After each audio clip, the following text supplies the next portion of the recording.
ನಮ್ಮ ಜನಪ್ರಿಯ ಮೀಡಿಯಾಗೆ ಸ್ವಾಗತ ಸುಸ್ವಾಗತ. ನೀವಿನ್ನೂ ನಮ್ಮ ಚಾನಲನ್ನು ಸಬ್ಸ್ಕ್ರೈಬ್ ಮಾಡ್ಕೊಳ್ಳದೇ ಇದ್ದರೆ ಈಗಲೇ ಸಬ್ಸ್ಕ್ರೈಬ್ ಮಾಡ್ಕೊಳ್ಳಿ, ಮುಂದಿನ ವಿಡಿಯೋಗಳನ್ನು ನೋಡಿ. ನಾನಿವತ್ತು ಒಂದು ವಿಶೇಷ ತಂದಿದ್ದೀನಿ, ಅದು ಏನು ಅಂತ ನೋಡೋಣ.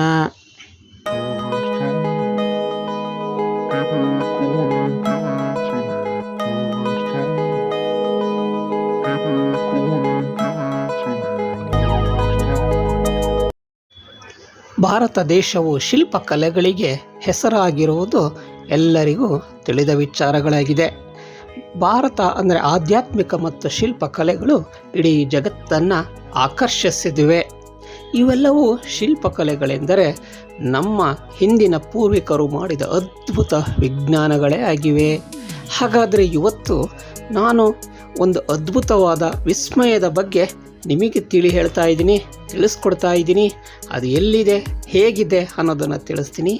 ನೀವು ಈ ವಿಡಿಯೋವನ್ನು ಕೊನೆವರೆಗೂ ನೋಡಿ ಹಾಗೂ ಆ ವಿಸ್ಮಯ ಮತ್ತು ವಿಜ್ಞಾನದ ಬಗ್ಗೆ ತಿಳಿಯಿರಿ.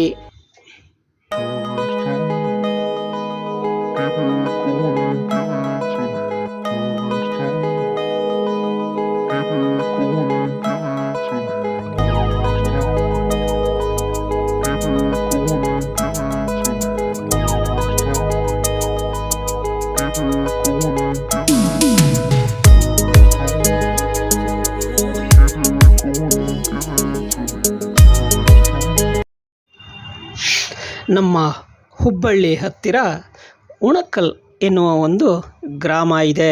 ಆ ಗ್ರಾಮದಲ್ಲಿ ಒಂದು ದೇವಸ್ಥಾನ ಇದೆ. ಅದರ ಹೆಸರು ಚಂದ್ರಮೌಳೀಶ್ವರ ದೇವಸ್ಥಾನ. ಇದು 11ನೇ ಶತಮಾನದಲ್ಲಿ ನಿರ್ಮಾಣ ಮಾಡಲಾಗಿದೆ. ಈ ವಾಸ್ತುಶಿಲ್ಪವು ನೋಡಲು ಬಹು ಸುಂದರವಾಗಿದೆ.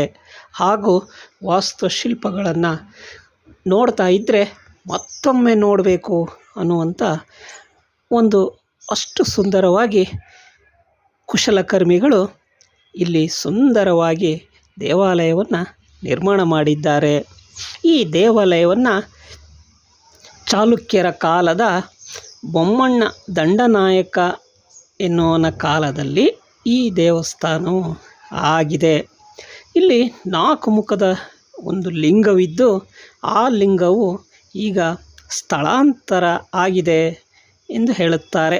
ಈ ದೇವಸ್ಥಾನವು ಭಾರತೀಯ ಪುರಾತತ್ವ ಇಲಾಖೆಗೆ ಸೇರಿದೆ. ಹಾಗೆ ಅಲ್ಲಿಯ ಸ್ಥಳೀಯ ಜನರು ಈ ದೇವಾಲಯವನ್ನು ಅಮರಶಿಲ್ಪಿ ಜಕಣಾಚಾರ್ಯರೇ ನಿರ್ಮಿಸಿದ್ದಾರೆಂದು ಸದಾ ನೆನಪಿಸ್ಕೊಳ್ತಾರೆ. ಅದು ನಿಜವೇ. ಯಾಕೆಂದರೆ ಜಕಣಾಚಾರ್ಯರ ಶಿಷ್ಯಂದಿರು ಈ ದೇವಾಲಯವನ್ನು ನಿರ್ಮಿಸಿರಲೇಬೇಕು. ಇಲ್ಲಿ ಒಂದು ಲಿಂಗ ಇದೆ. ಆ ಲಿಂಗವನ್ನು ನಿಜಕ್ಕೂ ನೋಡ್ತಾ ಇದ್ದರೆ ಭಾಳ ಖುಷಿಯಾಗುತ್ತೆ. ಸಾಮಾನ್ಯವಾಗಿ ಒಂದು ಲಿಂಗವನ್ನು ನಾವು ನೋಡಿದಾಗ ಒಂದು ಬಿಂದುವಿನ ರೂಪದಲ್ಲಿ ಇರುತ್ತೆ.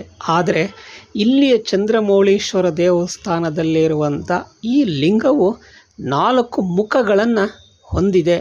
ನಿಜಕ್ಕೂ ಇದನ್ನು ನೋಡ್ತಾ ಇದ್ದರೆ ಒಂದು ವಿಸ್ಮಯ ಆಗುತ್ತೆ. ಅಂದರೆ ಒಂದೊಂದು ವಾಸ್ತುಶಿಲ್ಪದಲ್ಲಿ ಯಾವ ರೀತಿಯಾಗಿ ಅದನ್ನು ತೋರಿಸ್ಬೋದು ಅನ್ನೋದನ್ನು ನಿಜಕ್ಕೂ ಒಬ್ಬ ಶಿಲ್ಪಿಯಾದವರು ಇದನ್ನು ತೋರಿಸಿದ್ದಾರೆ. ನಿಜಕ್ಕೂ ಇಂಥ ಅದ್ಭುತಗಳನ್ನು ಮಾಡುವಂತಿದ್ದಂಥ ಈ ವಿಶ್ವಕರ್ಮಿಗಳಿಗೆ ನಿಜಕ್ಕೂ ನಾವೊಂದು ದೊಡ್ಡ ನಮಸ್ಕಾರವನ್ನು ಹೇಳಲೇಬೇಕು. ಯಾಕೆ ಅಂದರೆ ಅವರು ಸಾವಿರಾರು ವರ್ಷಗಳ ಹಿಂದೆ ಇಂಥ ಅದ್ಭುತಗಳನ್ನು ಕೊಟ್ಟಿದ್ದರಿಂದನೇ ಇವತ್ತು ನಾವು ಇಷ್ಟೆಲ್ಲ ಮಾತಾಡ್ತಾ ಇದ್ವಿ. ಎಷ್ಟು ಚೆಂದಾಗಿದೆ ಅಲ್ವಾ ಅಂತ ನಾವು ಕೈ ಬೆರಳಿಟ್ಕೊಂಡು ನೋಡ್ಕೊಂಡು ಸಂತೋಷ.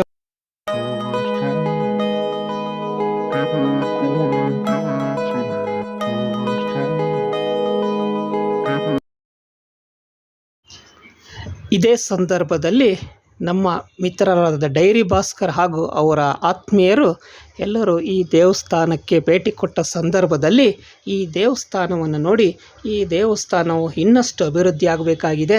ಆದ ಕಾರಣ ಜನಪ್ರತಿನಿಧಿಗಳು, ಸಮಾಜ ಸೇವಕರು ಇತ್ತ ಕಡೆ ಗಮನ ಹರಿಸಬೇಕೆಂದು ಮನವಿ ಮಾಡಿಕೊಂಡಿದ್ದಾರೆ.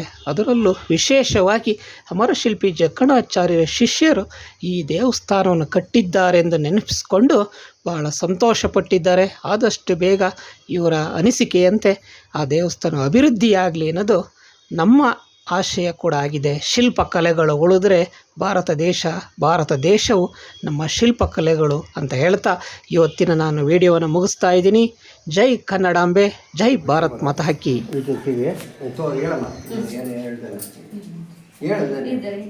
ಅವರು ಪೇಪರ್ನವರು ಬರೀತಾರೆ.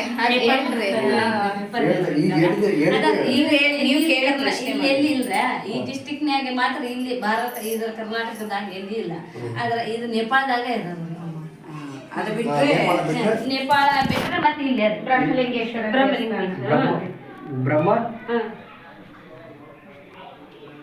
ಇದು 5 ಮುಖಗಳ